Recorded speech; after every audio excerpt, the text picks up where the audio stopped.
Hello, everyone. Can you hear me okay? Yeah. My name is Jennifer Jones. I'm the education curator here at the Churchill County Museum. Welcome to Nevada's pioneering spirit. Yay! I'm glad that you all could come here tonight. This whole lecture series has been a lot of go and stop and go and stop, and we had to rearrange things and people were canceling, and it was just, I didn't know if it was even going to happen, but I'm glad that you're here, and I'm glad that it has actually started and that it will end soon and everything will be great. Tonight, we have Robert Reif. Robert Reif comes to us from Nevada State Parks, where he currently monitors the day-to-day operations of Mormon Station State Historic Park, in addition to being responsible for all of its historical presentations and programming. Prior to working in Nevada, Mr. Reif worked at many other park locations throughout the Sierras for both California State Parks and the National Park Service. Mr. Reif grew up on both a small family ranch and a dairy farm in the Midwest. It's actually from Wisconsin, Ray. And which today explains his interest in the development of the West's early agricultural trades. He holds an MA in History of the American West from San Jose State University, where he also began his history career as a university lecturer. This, of course, is before the Sierras called him to work in the actual locations where history happened. Today, he works on site at one of the most critical points of contact for those who braved the California Trail in the 1850s. And he continues research in the same field of history that drove him west. Please welcome Robert Reif.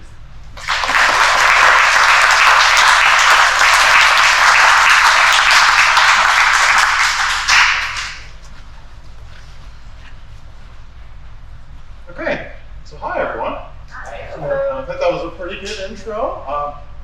Don't know what else to fill in on that. I guess we'll get right into that. But if you have any questions at the end, of course I'll have time here. I'll probably just hang out at the end for a while. I'll leave my contact info. And I should say too, if you want access to these slides at the end, absolutely. Just to start off with, I also want to apologize. I was like, there's a little bit of overview stuff in here because I kind of wasn't sure where everyone might be at on this. So if you're an expert historian, maybe fall asleep in the first section, wake up maybe in the second section. And then the third section, hopefully that's new to you, at least. But I kind of want to give an overview of the California Trail and the trading posts that blew up in this whole trade network that slowly developed. So I can show you and tell you where Mormon Station, and specifically John Reese, how he fit into that whole thing. And I honestly think the story of John Reese is a little understated. And this will kind of be my evidence to that point. And I'm not used to this being sensitive. So just to start off with, and here I'll have to step aside just a second so I can see what I'm pointing at. I always love pointing right there. Simply the Donner Pass. I mean, obviously, this is a rudimentary map, and it really doesn't show great detail. This trail doesn't really go quite like this.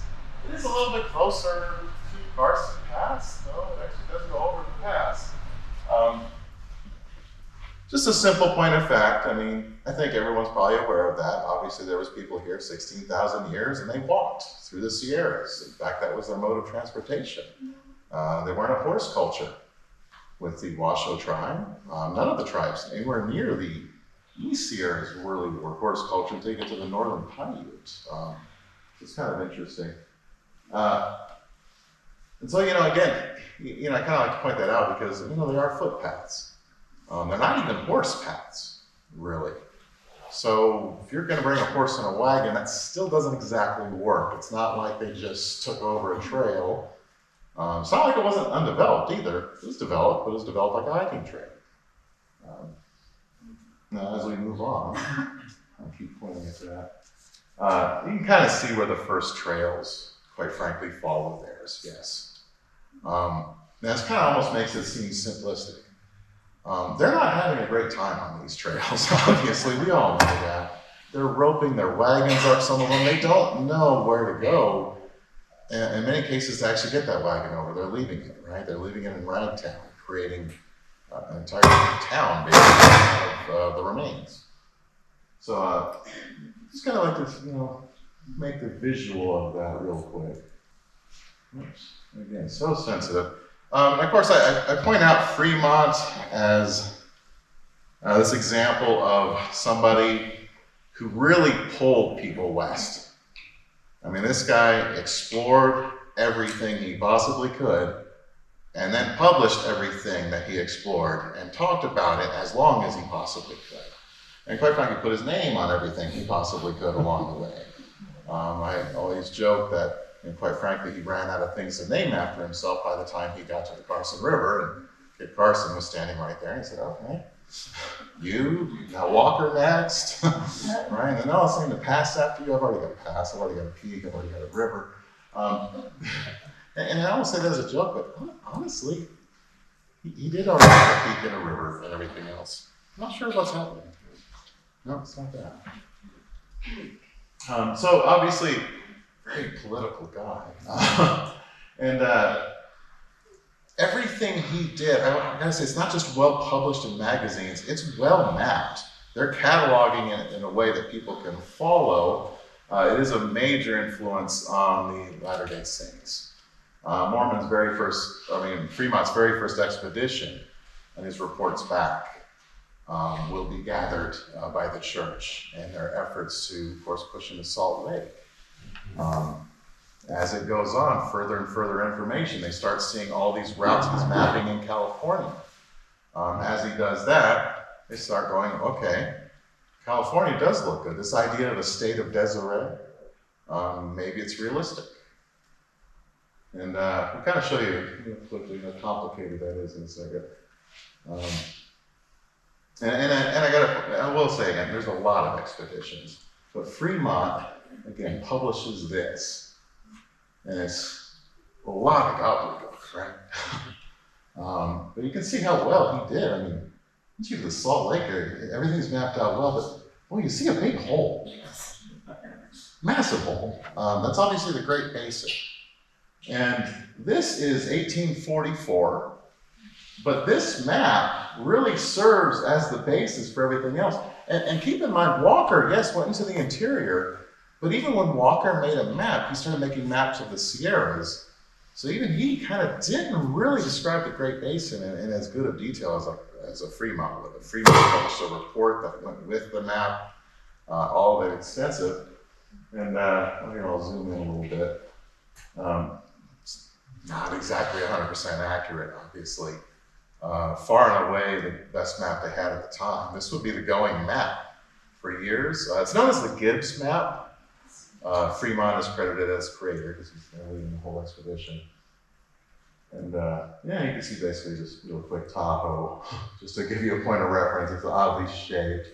Of course, Carson's River, nice and written in there. That's I guess its name. Walker's River was there too. And I wanted to describe this, and let me back up a second. There's a writing in this. I can't exactly see it from my side angle. It describes the Great Basin as such. Diameter of 11 degrees of latitude, 10 degrees of longitude, elevation above the sea between 4,000 and 5,000 feet, surrounded by lofty mountains, content almost unknown, but believed to be filled with rivers and lakes which have no communication with the sea, deserts and oases which have never been explored, and savage tribes which no traveler has seen or described. See Fremont's report, etc. It's kind of funny because this exact description, word for word, you'll see it on later maps, and there's the source just in case you need it. And again, I point out, great politician. These are his 1856 campaign posters, a couple of them, showing what he was using his exploits in the West for, obviously. Now this, I like to point out, this was actually, a lot of historians say this is probably the most printed map that the gold rush travelers, if you were in New York, Boston, wherever, this is probably what you picked up to lead you to the gold fields. And this is actually published in 1849. But you start really looking at this part of it, and it does, by the way, kind of show something of Panama, really rudimentary detail. It's not going to help me through Panama. And quite frankly, it has the same writing about the Great Basin in it. Word for word what Fremont's map said. So in 1849, they knew no much, they really didn't publish anything more about what's in the entire state of Nevada up to the edge of the Sierras. So a lot of people coming out here, they'll talk to people on the way who have experience because they got the latest information. Another guy I want to point out real quick, obviously Walker. I mean, big influence on Nevada. His name's on everything, kind of in our part of the country. He did sometimes overlap his stuff with Fremont too. Just kind of wanted to point him out a little bit because he's still a powerful influence on that. I just didn't want to leave him out more. I think there's many other explorers, of course, to point out.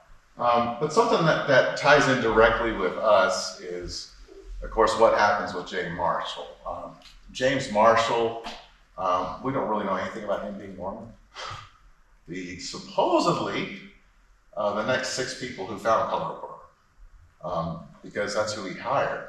There were Mormons hired, there were natives hired, and quite frankly, they're the first people to hear about it. James Marshall, of course, tries to keep it secret. Sam Brannan, a Mormon, he goes to San Francisco and just blasts it to the whole world and the gold rush's history, literally. But who are going to be the first people to the gold rush? Well, the Mormons are already there. The Mormon battalion served in the Mexican-American War. They went down all the way into Mexico, really seized much of the southwestern United States from Tucson west. So they're there. They need a job, obviously. So many of them will look north for odd jobs. They're looking for opportunities to raise a family, just like everyone else is. So they're there first. Even when Sutter's Mill happens, the next thing that happens is Mormon Island, which is near present-day Folsom, one of the largest finds of gold in the whole gold rush. So they'll be right there in the beginning, and as they do that, you kind of think about where they're going to travel. They're not necessarily going to travel the same routes as everybody else. They're not necessarily going to stay in California. They've got their family in Salt Lake City, which means they're crossing Nevada over and over again. So you see a lot of these narratives in 1849, 1850, where people will say, oh, we passed a few Mormons along the trail and they told us this. You hear that a lot because they've been out there for years, some of them, and they've been traveling in between Salt Lake City and California. So they really transmit information in cases where there is no map. And so what's going to lead next, now that you've got people actually coming, the whole gold rush has begun, you've got the early trading posts. And now I got to say, you're thinking maybe from Mormon Station, we're going to say we're the first. No, we are not the first trading post out there. Abner Blackburn, though, I have to kind of describe how Mormon Station began. It tells a lot about the story of this connection with the Mormons and trade networks. Abner Blackburn, he's a former member of the Mormon Battalion, just like everyone else that I was talking about. He ends up in the gold rush, right in the middle of it, like everyone else. Like many other people, he goes back to Salt Lake City. And when he goes back to Salt Lake City, he comes back the next year more rambunctious than ever to get at the gold rush because he knows how to make money off the gold rush now. Grab some goods, grab some turnips at 10 cents a bushel, and you take them out here and you'll sell them for about $1. So that's maybe the smart way to do it. So he sets up a simple temporary trading post, and it really is maybe 30 feet by 50 feet. It's just some log walls. He never puts a roof on the building. There's really not much rain where we are, and I do need water. 1 second.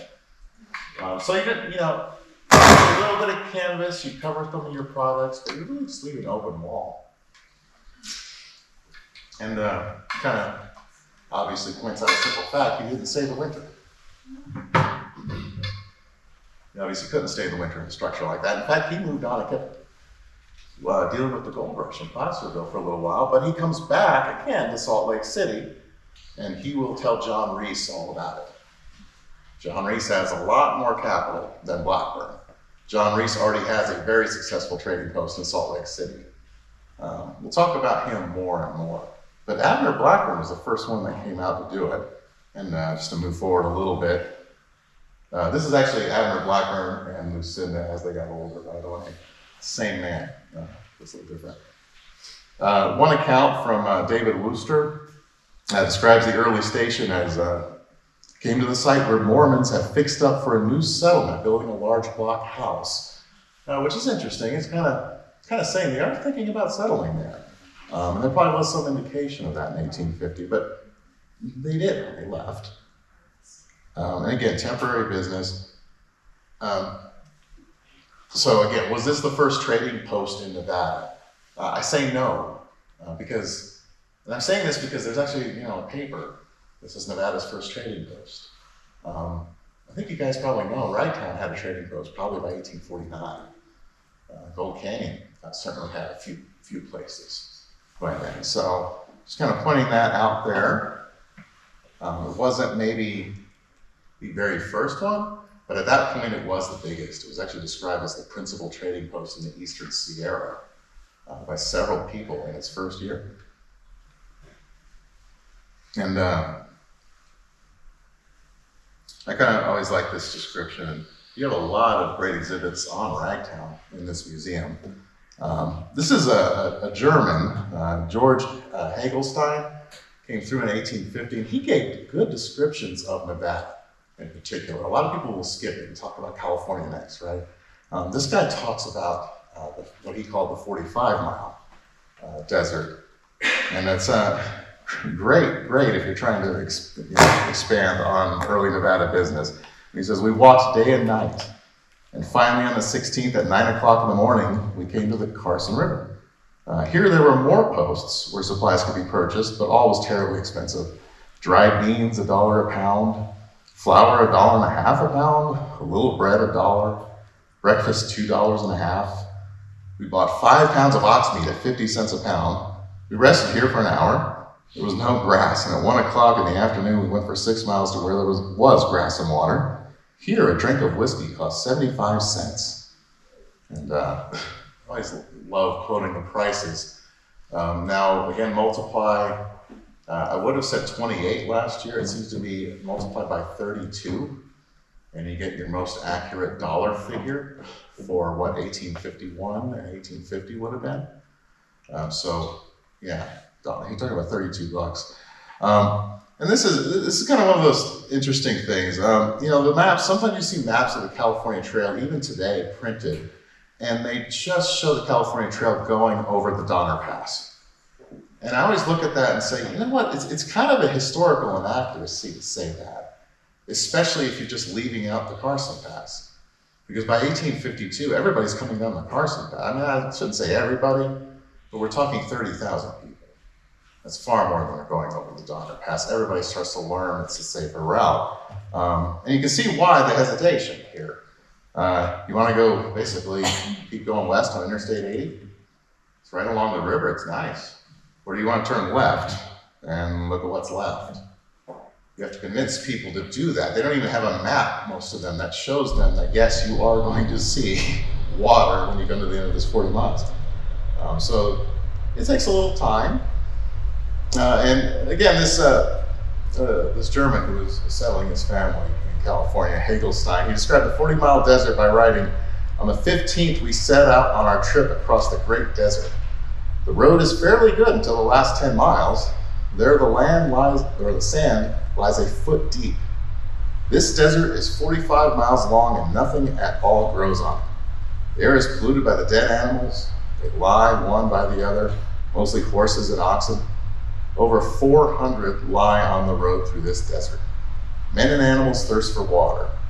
After 30 miles, we came to a stand where water may be purchased, also bread and meal. Water at $1 a gallon. Again, $32.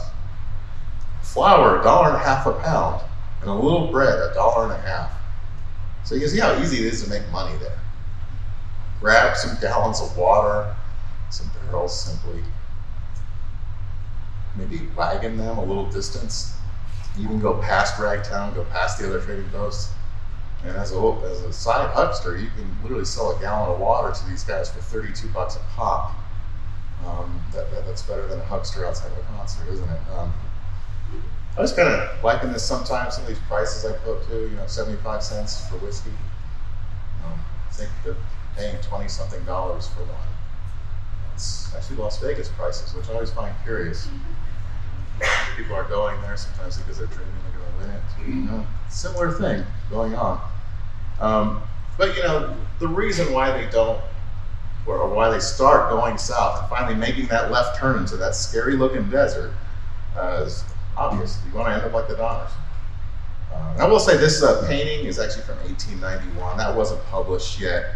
But the first accounts of the Donners were published in 1849. So the story of what happened in 1848 got out there pretty quickly.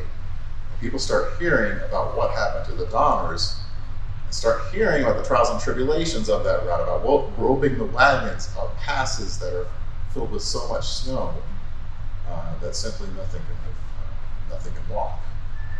Even if you have snowshoes, sometimes they're worthless. Also, I should point out, they had to cross the Truckee River that way, sometimes as many as 14 times. Why not just turn south? I know that looks easier on the map. When you first look at it, boy, that's an easy crossover to Sacramento. It's not, though. Turn south, keep along this river, and the Carson Pass is a more gradual grade. You still have to rope your wagons a couple times, but you'll probably make it. And I kind of like pointing out this one just because this is a modern day map. There's no history to it. It looks old. It's 2006, National Geographic. I just kind of like it because it's a little more accurate. It actually shows the California Trail. California Trail splits up in so many ways. As soon as it gets to the Sierras, there were so many different thoughts and options to go. And it actually paints the Donner route as a separate route. It really just shows you what a mistake they made, how many mistakes they were making. Where their trail is interesting though, because it's kind of close to the Overland Trail route that comes later. They just didn't know where to turn. Nobody mapped it out yet. People that told them where to go, Hastings, didn't know. He didn't know anything. So this is kind of where I get to with something that I think a lot of people maybe know less about. Like if you go to the park's website right now, you're going to see a story about John Reese and Mormon Station. And just to kind of sum it up for you, we'll sum it up for you in a sec. That is actually an old photo of the station, by the way. That's actually from 1885. A lot of gentlemen looking good outside. They're posing because they know it's the first building ever put there. They're kind of noting Nevada's first building, first land claim, first water rights claim, later on first lawsuit. So many firsts here, and that is, by the way, John Reese. And I'll explain that military uniform here in a second. But basically, Reese hires Abner Blackburn as he comes back to Salt Lake City after that little exploration he did in 1850. He tells him all about a great valley that actually has grass in it. It's got some, it's kind of loamy desert sand, but it's got grass in it. Hey, that's something. You could probably grow there. He actually says it's shielded from the wind there. It's it's very much an overstatement. But he basically starts bragging about all the prices he got. There's probably only a couple thousand people going down the Carson Trail portion of the California Trail at that time, but it's enough to where he made a bunch of money. He made more money doing that than he did participating in the gold rush, just like anyone else would, quite frankly. And when he goes back to Salt Lake City, he's hired as a teamster by John Reese. And once he describes this opportunity to John Reese just can't resist the temptation. I think he was a very ambitious man, former military man. He actually did transport in the military. By the way, it's the New York National Guard he served with. but for years. He actually did retire as a colonel. That's why he's known as Colonel John Reese. Most of the years he was a captain. But very smart plan. I mean, he's got 10 wagons with him. He's got 17 people employed by him. By the way, earning $75 a month. And he said they worked really great. Actually, that's a great pay wage stat. They probably did work really great for him. They felled a lot of trees instantly. They created a stockade that was 12 to 13 feet high. Of course, the very first building they build is the trading post. And I will point out, he didn't call it Mormon Station. He happened to be traveling with many Mormons. He was identified as a Mormon at that time himself. He wanted to call it Reese's Station, or maybe Reese's Corral, because after all, the stockade was a big animal corral. But if you're passersby and you see a whole bunch of Mormons making it a campground, well, what are you saying? Well, that's the Mormon Station. That's why our name is there. But I will say, when he actually builds in July of 1851, which is a great year for selling some money. He says the business isn't really that great, but they start reading some of the papers in the East, and some of the papers in the East, as Reese puts it, the news came in 1852, was going to be a big immigration year, and I got in a quantity of turnips. I never saw such things to make money on. I could get $1 for a bunch of turnips, which only cost 10 cents here, which is Salt Lake City. And I sold everything right out. I raised watermelons on one side, first rate, right amongst the corn. He starts growing crops right away. He starts growing watermelons, quince, apples, pears, plums. He'll have 120 acres of crops in a little over a year's time. So it actually becomes just the ideal station. Really there's other trading posts, but it is by far the preeminent trading post. And again, a little more background on John Reese himself. Again, he was a military guy. This wasn't a fake title or anything. Sometimes people in the West did that. His was not. Member of the National Guard in New York.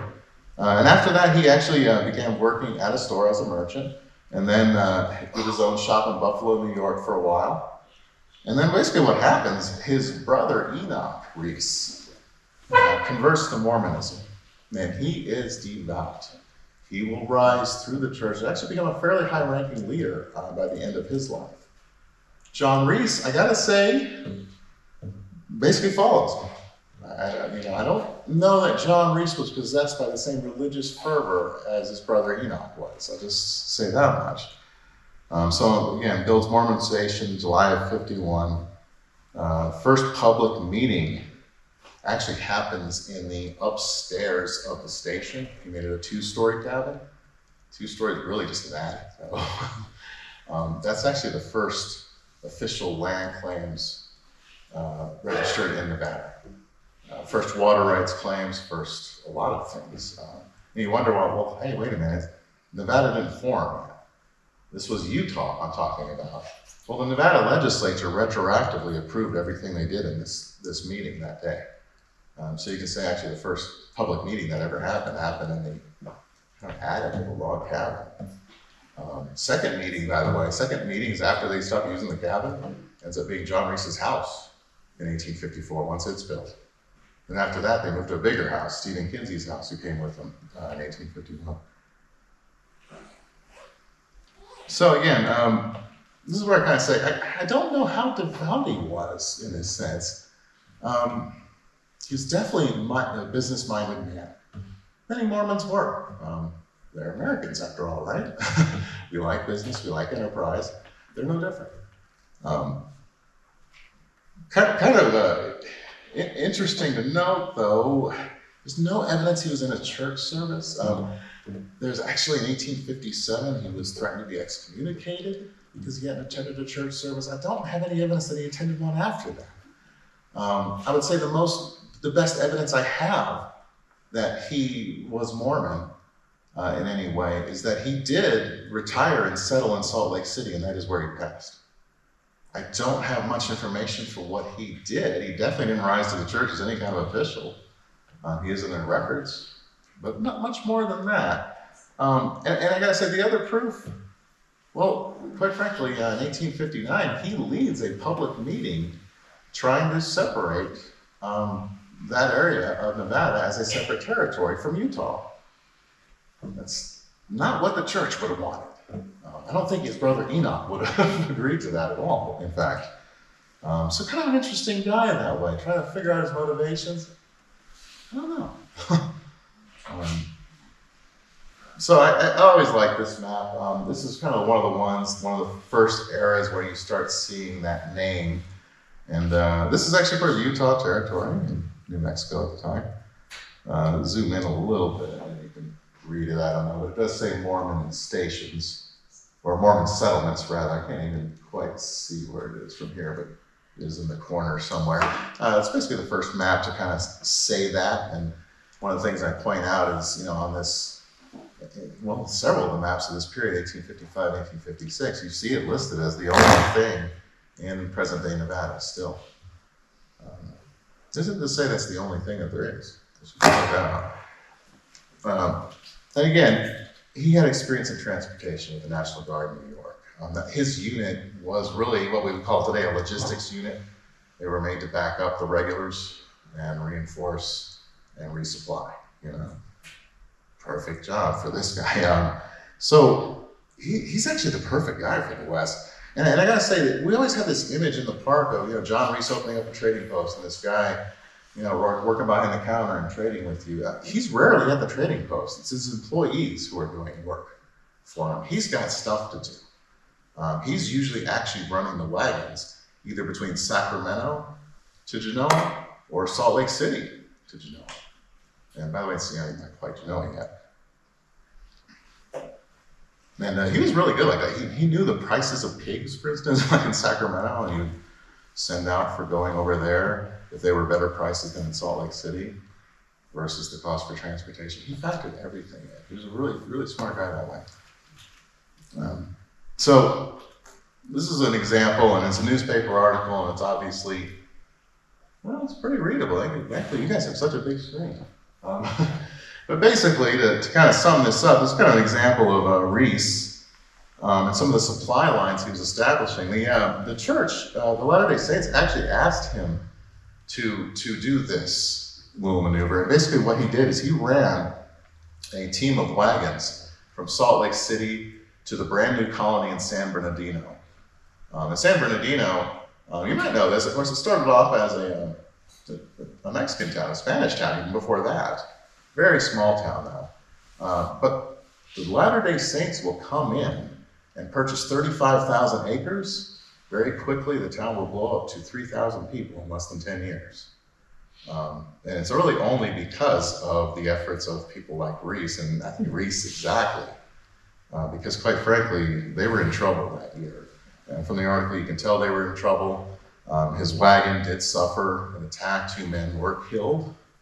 Indian attacks on the way, and that was kind of stressing the importance of using the most careful route possible in the article, which they kind of trusted Reese to do. So I kind of like, it's interesting to kind of note how dangerous the work he was doing was. And you're talking about, by the way, big wagons, bigger than your prairie schooners, like the California rack bed freight wagons. You just strap all these heavy things onto it. So everything's strapped. Imagine a flatbed with things strapped on it. That's not exactly the greatest moving vehicle. So another example here, and this is I think, an area where Reese deserves so much more credit, honestly, for helping connect the American West. The American West, of course, is connected by walking routes, by migration routes, but yes, by trade routes. And we didn't have successful trade routes yet until this guy was coming along. And this is something that you might know about. We call this Simpson's route. Sometimes people call it the Central Overland route. There's some debate as to what you call that route. But it should be noted that the guy showing Simpson where to go on the survey, that survey is basically the Central Overland route, it's John Reese. He's the one in this article. He's actually reporting that they are constructing rafts to cross the river in a certain section. He's ordering it, actually. So his contribution to that Simpson survey in the Central Overland route, As you might know, of course, the Telegraph later, and of course the Pony Express, they will follow routes that are much closer to that route, not the old trail, which goes way up north into Wyoming. You can tell, boy, I really wish the Donners probably wish they knew that route. They were very close to it. They just went so many wrong turns. Such a bad map, Hastings. It's just terrible. And they kind of like to point that out. That's what I'm talking about, the modern day map, Central Overland Trail in green there. It's obviously a shortcut for the California Trail. It's 300, 400 miles. It was rough. They improved what they could over time, and they just kept improving. You kind of, just sit there and compare it to the telegraph system. And that's, by the way, the telegraph itself, something I do like to talk about a lot, because the transcontinental telegraph, the first line of it, actually went from, of course, over the mountains to Genoa, and they tested it there, and then, of course, extended out from there. So it's really important to our history, and when I interpret at our park, it's obviously important out here, too. And so just another example, here he is, once again trying to rally public funds for a road to Calaveras. This year the Calaveras mines are blowing up. People aren't just going to Sacramento and north anymore, they're going south. The southern mines are starting to finally explode. And so he's just prolific. He's always around doing things. It actually leads to a problem here. So what happened to John Reese? This is a slightly older picture of him, by the way. And it's really it's almost tragic. His firm, Reese and Bernard, folded in 1854. That's who owned the station. His partner was Bernard. Lucky Bill Thorington, local gambler and prolific landowner, until his lynching in 1858. He actually owned the station for a short time, took it over. It's really sad though, because when he was away in Salt Lake City running wagons, his partner Bernard took $60,000, and no one in the world will ever know what happened to him. Is he in Skagway, Alaska, Gold Coast of Australia, something? He took $60,000 of money back then. John Reese was doing very well. He is not after this, obviously. Next year, it's actually happening at the same time. He hires a guy to build a sawmill for him, and then he stiffs him. Why is it not? Then what are you going to do if you got stiffed? You just built a sawmill for a guy. You take it over. You start running it like it's yours. So John Reese sues. And quite frankly, it's going to go back and forth between this idea of who's in charge. Is Utah in charge? Should we actually, talk to the authorities in California? Maybe this is actually a California town anyway. We're not sure where the boundary line is. Long story short, he doesn't get any money from that sawmill at all. So that whole investment is gone. $60,000 is gone. He does kind of, back off the mercantile thing. He ends up doing mercantile back in Salt Lake City. And it's really just back to his produce days again, basically. Not really a whole lot known. Even his interview, I gotta say, he did an interview, thankfully, in 1884, 4 years before he passed. It's about 25 very large print pages long. It's not huge. Thankfully, one guy got to interview him. Didn't really ask him a whole lot about what happened after. He was asking about what happened in the good days, right? So I kind of don't know a lot. He's not really in any high-ranking church records, I will say that. So, but he started in Salt Lake City the whole time. Aside from the fact that he was the guy that showed Simpson where to go on his route, and constructed new roads, and found new routes, again, in between Sacramento and Salt Lake City, where no one had before, at least for shipping routes.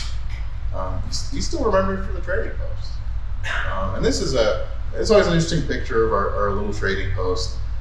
This is one of the last photos taken. It just shows you how horrible shape it was in before it burned down in the fire of 1910. But again, significant structure of its time. It absolutely is the first building in that area. It's the first permanent structure with 4 walls and a roof that someone will winter in. Aside from a couple episodes where people like used dugouts a couple years before that. And again, just a good shot in the 1880s of the town of Genoa. And of course, it's Genoa. It becomes Genoa officially in 1855.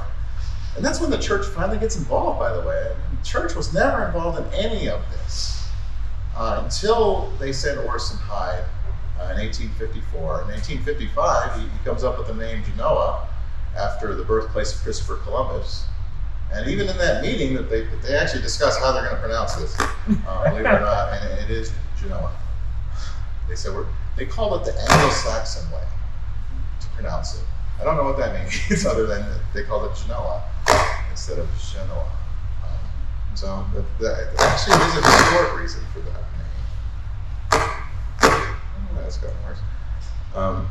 And just kind of show this real quick. It's such a gobbledygook when you look at modern day road maps, but I mean, it's all there. You know, I-80, it's obviously the Donner Route. We pass it all the time. The signs tell you, and there's a park that points out where everything bad happened, right there. But you know, you start looking at, you know, the 395 route. 395 route's very close to some of the routes that he was using at that time. Also, the southern route from Salt Lake City to San Bernardino, it's basically I-15. He was using what trails were already there and altering them a little bit so he could bring those big, heavy wagons with sometimes 3, maybe even up to 4,000 pounds worth of goods in each one. So that's basically kind of where I leave it. And then we got the old picture again. You can see a little bit more clear. Roughly 1885. By the way, we actually do know the identities of every person in that photo. It's kind of cool too, because whatever happened that day, there was some guy with a camera. They literally went down the street, took a picture of one of the great racing horses of the era, and took a picture with some of the same guys in the same suit. So we're lucky to have it. And that's where I'll leave you with what the park should look like maybe in a couple weeks. The leaves are starting to change just a tad, maybe give it 3 weeks to look just like that. But that's what we are, Mormon Station. Now, if you have any questions, again, I'm just hanging out here. Do you have any questions, in fact, right now? Yeah, I think we're first. There's so many factors in the settlement of the American West. Where do you think the Muslim migration falls in significance, in your opinion? Wow. I mean, it's such a connecting one, you know? It's just, it's almost different. I always love to study what and I don't know if I want to say it like this, but I consider the Mormons at first to be a utopian colony that almost grew up into its own nation state. At a certain time, it's trying to be separate with its own rules, its own kind of thing. But what they do is strangely, they occupy this middle that, quite frankly, I don't think anyone else was going to develop. I mean, who else was going to go to Salt Lake City, run businesses as a capitalist, but then come up with communal water rights so that they can actually make massive farms that they need to out of the salt desert? And then you see what they do in Nevada. You know, everyone else is skipping it. Everyone else doesn't really think anything of it. It's kind of funny, some of the first descriptions, even coming back from Genoa to Salt Lake City, they talked about the yellow, loamy soil, and they actually were describing it as, actually, it's not that bad. We can actually grow stuff in that. We've done that in Salt Lake City. They were saying that was actually similar to the soil in Salt Lake City. It's fine, it has a little sand in it. We know how to deal with that, basically. So I don't know, they're unique. They really stand out that way. And of course, after that, you just have this, the world rushing in, as historian J.S. Holliday called it, every culture in the world coming from each end to get to California and then Nevada. That's my thoughts on it anyway. So on the other hand, somewhere that way. So east of yours, over by Austin, is Reese River. Is that in relation to That actually is, yeah. Yeah, I'm trying to remember which. I don't know if that was the over. No, I don't know when it got named, but yeah, I have heard that it is. I don't know the specifics. I hate to say it. I'm saying I don't know the specifics. You had a question. The Mormons were recalled in 1858 to go back to Salt Lake. How big of an impact did that have on others moving into the region? For us in Genoa, huge. I mean, basically what happens in 1857 is when the first news comes out anyway. And that 1857, towards the end of it, a wagon train actually comes from California and ends up in Genoa and gives the Mormons there the news that we are being called to Salt Lake City. We think there's going to be a conflict with the U.S. government, and we're being called. You've got to go. Of course, a lot of people don't. You got a good family, you got a ranch going. You say, hey, this is my calling. I know it is. It doesn't matter what church officials say, you know. So yes, you'll still have an influence in the area. One of the most prolific Mormons that will remain after 1857 is a gentleman named Stephen Kinsey. He'll actually be the first elected public official when Nevada becomes a territory. He's actually a county recorder. By virtue of him turning his paperwork in, when the others didn't, too. It's kind of funny story. His house, in fact, he passed away in his house around the turn of the century. His house is next door to our park. It's a beautiful 2.5-story mansion built in 1856. And Stephen Kinsey was part of that original party. Again, most of the others are going to take off. Stephen Kinsey was so well respected. No, he was still one of the town leaders throughout this whole time. And it's strange because there's actually a local newspaper at that time that says in 1858, in fact, Mormons all gone. There's a big title, Mormons gone. And it actually argues that the Mormons are entirely gone from Genoa. We are ripe for settlement. Come on, everyone else, you know. Have you ever reviewed the Kinsey records in Douglas County? A little bit, yeah. And that is, by the way, that is the name of all the early records for Douglas County. They're simply called the Kinsey records because he recorded everything. In fact, the first newspaper in Nevada was a handwritten newspaper that he published and basically put outside. This was like slightly before the Territorial Enterprise, which became Nevada's first published newspaper, which did start in Genoa, actually, as well, before it moved to Virginia City. So a lot of firsts right there. And I like bragging about Stephen Kinsey. I kind of wanted to work him into this, but I didn't really have time, I think, to work him into it. But I've been quietly saying to people that we're actually trying to acquire that property. It's in the final negotiations. It's kind of crazy. Chapter 4. It's supposedly it's down to 1 cent. That's all I know. I don't even know which. Well, I do know what cents it is actually. But supposedly, knock on wood, everybody's going to this. So yeah. So I will say, come to our park. You might know us as a 4-acre park with a replica trading post, a 1908 blacksmith shop. In the future, you'll probably know us as a park with an 1856 mansion attitude. So that's coming up next. Yeah. It'll take us years to really get that in good, perfect condition. But you know what? I think it has the original flooring. Just saying that. Under the carpet. So anyway, that's where we're at on our park. Any other questions? Feel free. Oh, was that a hand or? Nope. Okay. Oh, no, I do see a hand. About the migration of livestock, I understand that sheep came in first and then the cattlemen got all upset and there was the war of the sheep and cattlemen. There was issues though. Well, everywhere in the West. Sheep and cows hate each other sometimes. Yeah. Sheep take everything. And your cows stuff won't even grow back for the cows, They also kind of trample the sheep stuff. So it's just, they don't mix at all. And that was the creation of the Department of Wildlife or something? Well, I don't know that one. For Nevada? Oh, that makes sense. And I know who to ask. What were I don't know they the eat? answer. Did they bring their own sheep?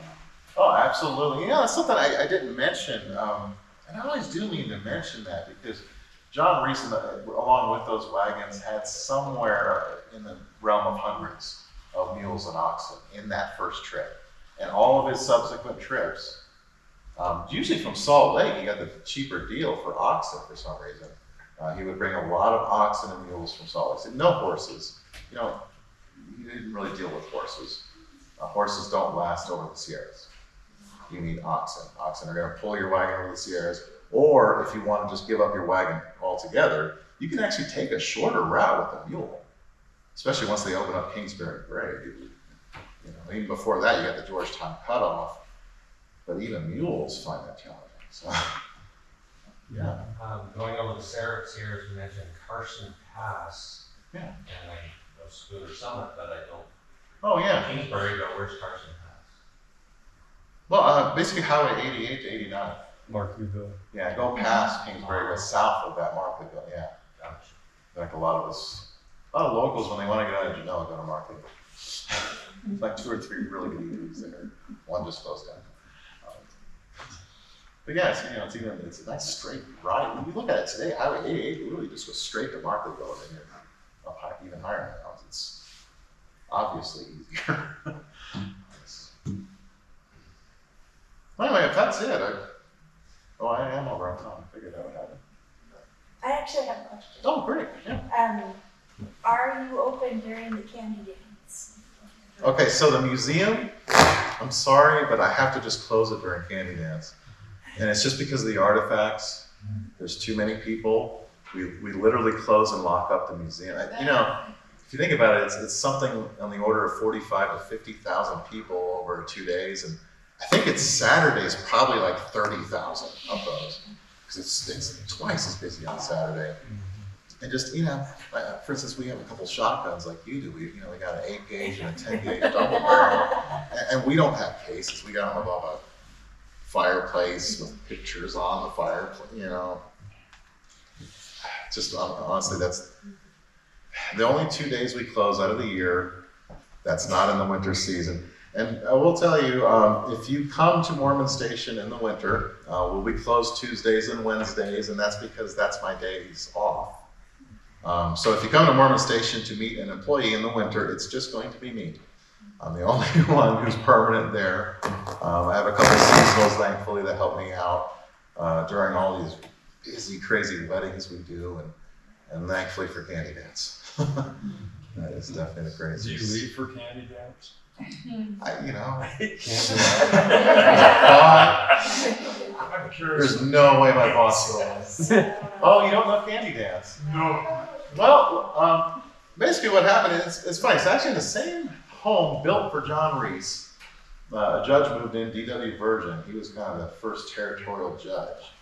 Real law and order, first real law and order that stuck in Genoa. Well, over time, let me do some water real quick.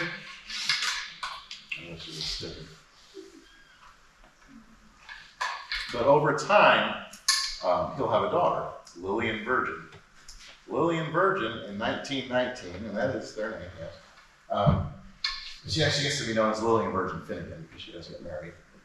She gets the idea that we need electric street lamps in this town. People were talking about it. It's the new thing, right? So she has this idea of, hey, let's have a candy dance. We're going to make a ton of candy, sell it to people coming into town, hold a huge dance. They did a lot of balls in Genoa already. In fact, a lot of them were at the Kinsey House in the orchard. They actually had a ball, like a ballroom-like floor that was just in the middle of the orchard. So she gets that idea just for electric street lamps. 104 installments later, minus one for COVID, basically it's still the town's largest source of revenue by far. And we've got volunteers who've been making candy for I think 4 weeks now. I think it's 6 weeks, but they just stopped. I think they're done with everything. They're done with the fudge. They're packing it. They're down to packing the assorted candy boxes. And you have to go to town hall to buy. But basically, if you go to Candy Dance, you're gonna go, hey, there's no candy. You gotta go to town hall. That's the only place that sells the candy because that goes to the town. But there's about 500 to 700 vendors, I forget the number. occupying every square foot of my park and every square foot of the town, quite frankly. And it's really eclectic stuff. They're really strict about making sure your product doesn't come from a store. If it comes from Costco, and you've got several products from Costco at your booth, you are not going to be welcome back next year. And so that ends up being, every vendor's different. So there's a dance floor.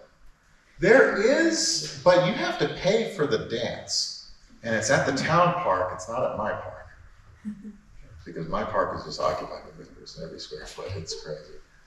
Yeah, it's crazy for a historic site, but there's nothing else we can do.